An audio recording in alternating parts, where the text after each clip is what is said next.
क्या सच में मोदी के पास है दैवीय शक्ति? क्या पीएम मोदी पर है दैवीय शक्ति का प्रभाव? क्या दैवीय शक्ति है पीएम मोदी की सफलता का राज? क्या दैवीय शक्ति से जुड़ी है मोदी की गुप्त साधना? अब क्या अयोध्या में मोदी करेंगे गुप्त साधना? प्राण प्रतिष्ठा की पूर्व संध्या में क्या होना बाकी है? देखिए सिर्फ धर्म ज्ञान पर। नमस्कार, मैं हूं आपके साथ कविता राणा।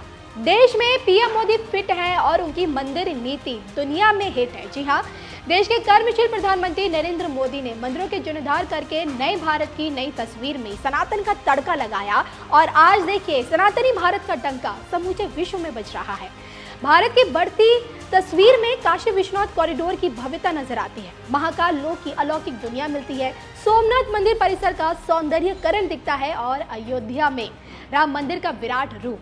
वहीं दूसरी तरफ पीएम मोदी ने ठाना है देश को विकसित भारत बनाना है। जी हां, इसके लिए पीएम मोदी भारत संकल्प यात्रा का शुभारंभ कर चुके हैं।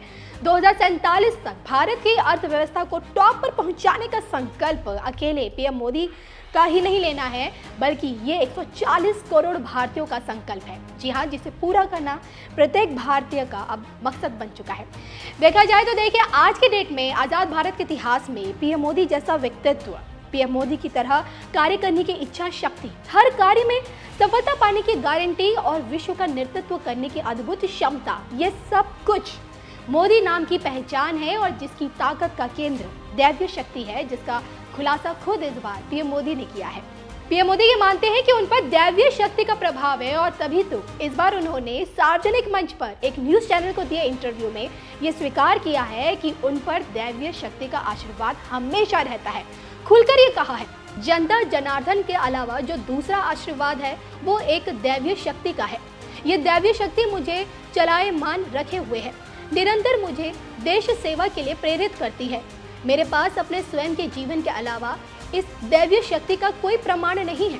शक्ति का साक्षात आशीर्वाद मेरा दूसरा सबसे बड़ा सौभाग्य है। इन दोनों आशीर्वाद के बिना ये संभव नहीं है।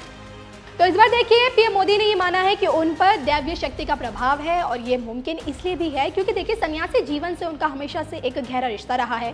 जब सिर्फ वो संघ के कार्यकर्ता थे तब अपने कुल देवता हाटकेश्वर महादेव की भक्ति में वो लीन रहते थे।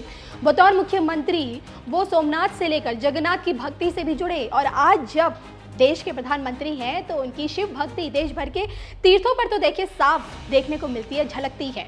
तो देश के रक्षा मंत्री राजनाथ सिंह हो या फिर साक्षी महाराज, जी हाँ, बीजेपी के शीर्ष नेताओं से लेकर विपक्षी नेता भी ये मानते हैं कि पीएम मोदी के पास जो सांगठनिक क्षमता है किसी दैवीय शक्ति के बिना संभव नहीं है और अब अपनी इसी दैवीय शक्ति को और प्रबल करने के लिए प्राण प्रतिष्ठा की पूर्व संध्या में गुप्त साधना करेंगे पीएम मोदी। जी हाँ, 22 जनवरी का दिन और अभिजीत मुहूर्त। इसी दिन देखिए रामलला की प्राण प्रतिष्ठा होगी। इसी दिन गर्भगृह में रामलला विराजेंगे और जिसमें पीएम मोदी मुख्य यजमान होंगे। पहले ही माना जा रहा था कि प्राण प्रतिष्ठा की सुबह ही पीएम मोदी अयोध्या पहुंचेंगे, लेकिन अब जो सूत्रों के हवाले से जो खबर सामने आई है उसके मुताबिक प्राण प्रतिष्ठा की पूर्व संध्या यानी कि एक दिन पहले ही पीएम मोदी अयोध्या पहुंच जाएंगे। मतलब रात्रि विश्राम अयोध्या में ही वो करेंगे और अब इस बार ये उनका ये विश्राम नहीं होगा बल्कि पीएम मोदी की गुप्त साधना होगी। जी हाँ, अब ये सोचिए ना कि 12-12 घंटे कार्यरत रहने वाले पीएम मोदी की ताकत का राज उनकी गुप्त साधना है। क्योंकि देखिए शारदीय और चैत्र नवरात्र की तुलना में गुप्त नवरात्रों में तांत्रिकों की जो शक्ति होती है प्रबल हो जाती है। गुप्त नवरात्रि में की गई पूजा का तुरंत फल मिलता है। ठीक उसी तरह पीएम मोदी भी गुप्त साधना में रहते हैं। बताया जा रहा है कि 21 जनवरी की रात्रि पीएम मोदी सरयू किनारे गुप्त साधना करते हुए नजर आ सकते हैं, क्योंकि देख ले अगले ही दिन उन्हें रामलला की प्राण प्रतिष्ठा करनी है। तो मंदिर की सुरक्षा को लेकर पीएम मोदी अपनी गुप्त साधना में हनुमान, माता रानी, शक्ति या शनि की पूजा करेंगे ताकि भविष्य में रामलला के मंदिर को कोई चोट न पहुंचा सके। दरअसल देखिए सनातन आध्यात्मिक जगत ये मानता है कि गहन साधना के लिए उसका गुप्त होना बहुत ज्यादा जरूरी है। जी हाँ, पुण्य लाभ खाली नहीं जाता।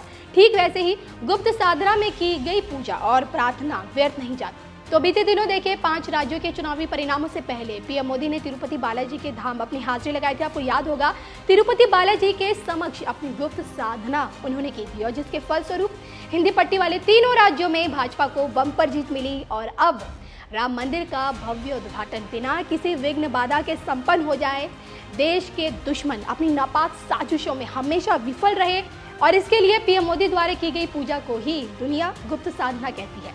आपको हमारी स्टोरी कैसी लगी कमेंट करके बताइएगा जरूर। हम भगवान राम का भव्यतम मंदिर बनता देख पा रहे हैं। अगली रामनवमी पर रामलला के मंदिर में गुंजा हर स्वर पूरे विश्व को हर्षित करने वाला है।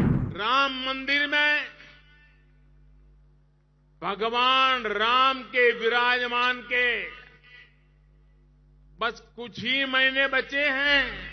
भगवान श्री राम बस आने ही वाले। साथियों, आज हमें सौभाग्य मिला है कि हम भगवान राम का भव्यतम मंदिर बनता देख पा रहे हैं।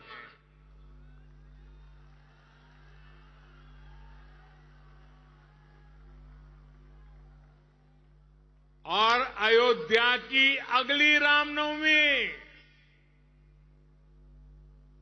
रामनवमी पर रामलला के मंदिर में गुंजा हर स्वर पूरे विश्व को हर्षित करने वाला है।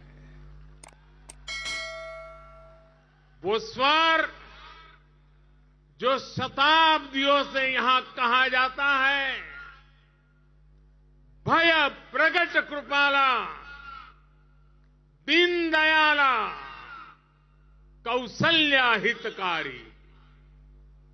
भगवान राम की जन्मभूमि पर बन रहा भव्य मंदिर, दिव्य मंदिर, सदियों की प्रतीक्षा के बाद हम भारतीयों के धैर्य को मिली विजय का प्रतीक है। राम मंदिर में भगवान राम के विराजमान के बस कुछ ही महीने बचे हैं। भगवान श्री राम बस आने ही वाले हैं। और साथियों, उस हर्ष की परिकल्पना कीजिए जब शताब्दियों के बाद राम मंदिर में भगवान राम की प्रतिमा विराजेगी।